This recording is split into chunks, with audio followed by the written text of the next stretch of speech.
যার হচ্ছে সিনেমা মুক্তি দেওয়ার আগে একটা ট্রেলার মুক্তি দেওয়ার ক্ষমতা নাই, যার হচ্ছে একটা সিনেমা মুক্তি দেওয়ার আগে একটা টিজার মুক্তি দেওয়ার ক্ষমতা নাই, সাহস পায় না গল্প লিক হয়ে যাবে বলে সে আবার কিনা শাকিব খানকে নিয়ে সিনেমা বানাতে চায়। বলছি পরিচালক হিমেল আশরাফের কথা, নতুন করে গুঞ্জন, নতুন করে আলোড়ন। শাকিব খান ছাড়া তিনি সিনেমাই বানান না। অথচ সেই হিমেল আশরাফ বলেছিল যে প্রিয়তমার মতো সিনেমা সুপার ডুপার হিট না হলে রাজকুমার তিনি আর সিনেমাই বানাবেন না। সেই ব্যক্তি শাকিব খানকে নিয়ে নতুন আরো একটি সিনেমা বানাচ্ছে।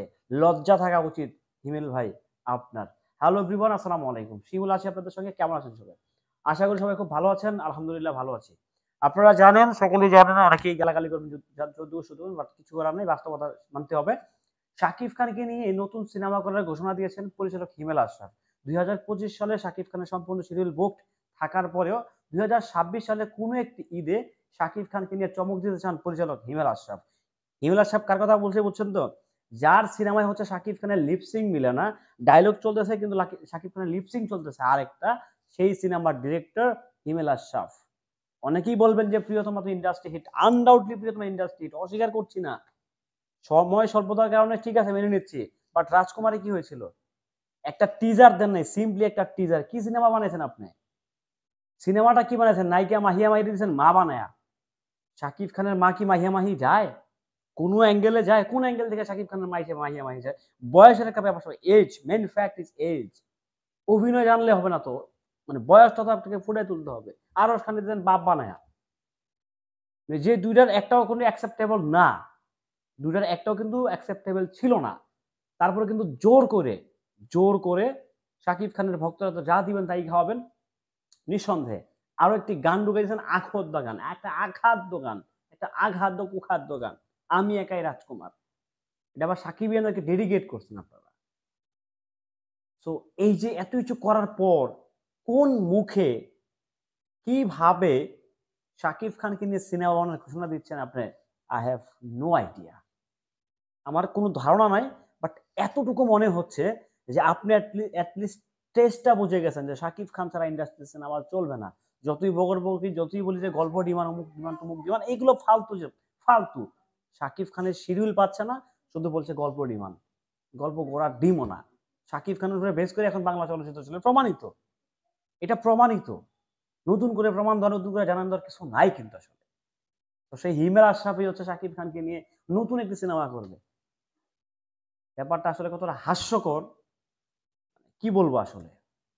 দুঃখ লাগে, কষ্ট লাগে আসলে এগুলা শুনতে এবং কি বলতে।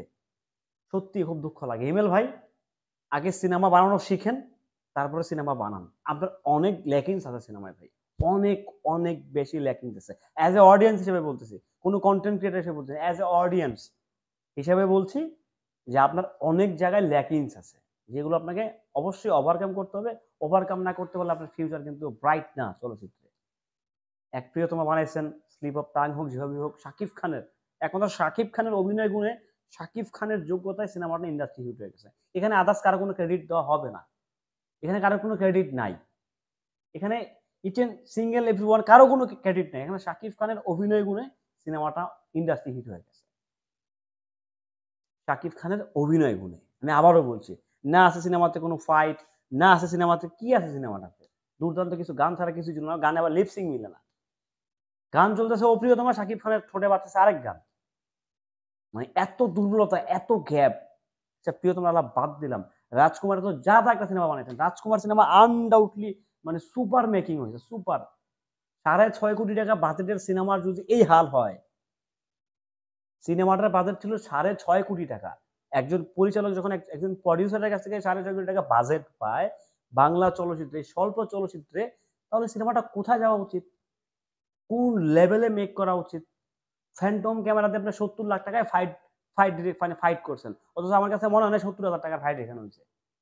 সিরিয়াসলি, টু বি অনেস্ট বলতেছি, যে আমার কাছে মনে হয় নাই যে রাজকুমার সিনেমার যে ওই সুয়েলের সাথে যে ডিজে সুয়েল ভাইয়ের সাথে যে ফাইটটা ছিল, এন্ডিং বলি যাই বলি, ওই ফাইটটা দেখে কি কোনো অ্যাঙ্গেলে আপনাদের মনে হয়েছে যে এটা ৭০ লক্ষ টাকার ফাইট, ৭০ লাখ টাকার ফাইট? ফাঁকা বাজায় অনেকেই মারতে পারে, উড়ালামু ঘুরালামু ছিটতে পারে, বাট টু বি অনেস্ট, আমি এখন পর্যন্ত যতগুলো পরিচালক আছে, যতগুলো কমিটমেন্ট আমার কাছে মনে হয়েছে, একমাত্র একমাত্র না, কিছু কিছু পরিচালক শাকিব খানের যে কমিটমেন্ট সেগুলো রাখছে, তার ভিতরে সে one of the best Raihan Rafi, undoubtedly. One of the best আমার কাছে, আমার অ্যাঙ্গেল থেকে মনে হচ্ছে। এখনো তো ওনার এই ইয়াটা চেঞ্জ করে দিতে পারে বরবাদ। হিউজ বাজেট, হিউজ অ্যাসেট, মানে হিউজ কিছু চেঞ্জ হয়ে যেতে পারে।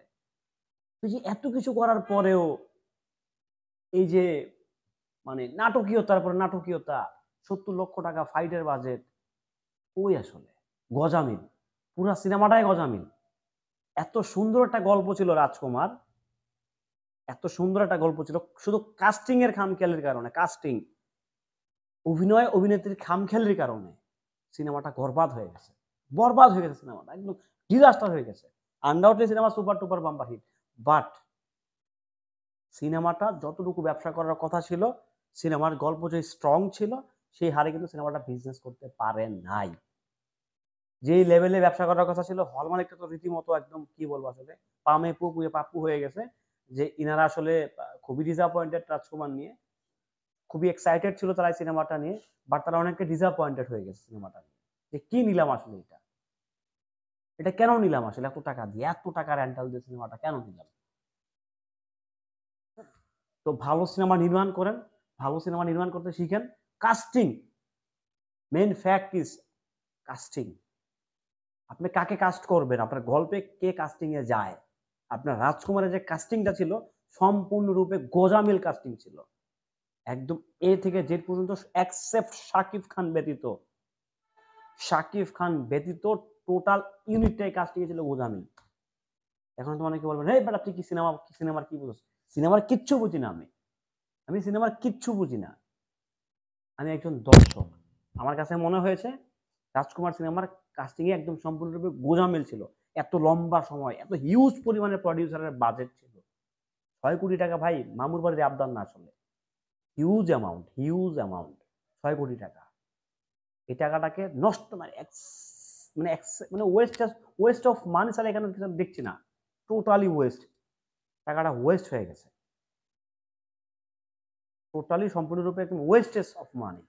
রাজকুমারের যে বাজেটটা ছিল, এত টাকা বাজেটের একটা সিনেমা, এইটার প্রেজেন্টেশন, এইটার সিনেমা ফটোগ্রাফি, এই ছিল এই। যাই হোক, সে নিয়ে কথা বলতেছে না, অনেকেই বলবেন যে আমি বেশি কথা বলি, পণ্ডিত আমি, মহাপণ্ডিত হয়ে গেছি। আমি রাজকুমার নিয়ে এতদিন পরে কেন কথা বলতেছি, এই কারণেই বলতেছি, শাকিব খানকে নিয়ে আরো একটা সিনেমা করতে যাচ্ছে রাজকুমার, প্রিয়তমা খ্যাত পরিচালক।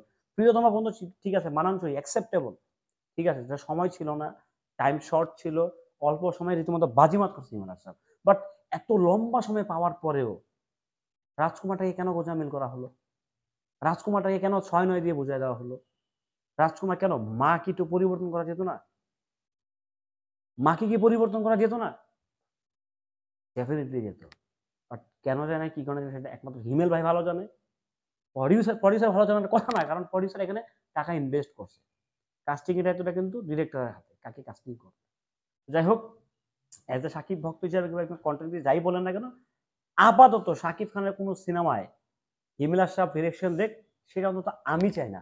আমি জানি না আপনারা চান কি চান না, সেটা আপনাদের ব্যক্তিগত ব্যাপার, বাট আমার কাছে মনে হয়েছে যে আপাতত আমি চাচ্ছি না, ওনাকে আরো শেখা উচিত, অনেক বেশি শেখা উচিত। ভালো থাকবেন, সুস্থ থাকবেন। ভিডিওটি কেমন ছিল অবশ্যই কমেন্টস করে আপনাদের মূল্যবান মতামত জানিয়ে যাবেন। আসসালামু আলাইকুম।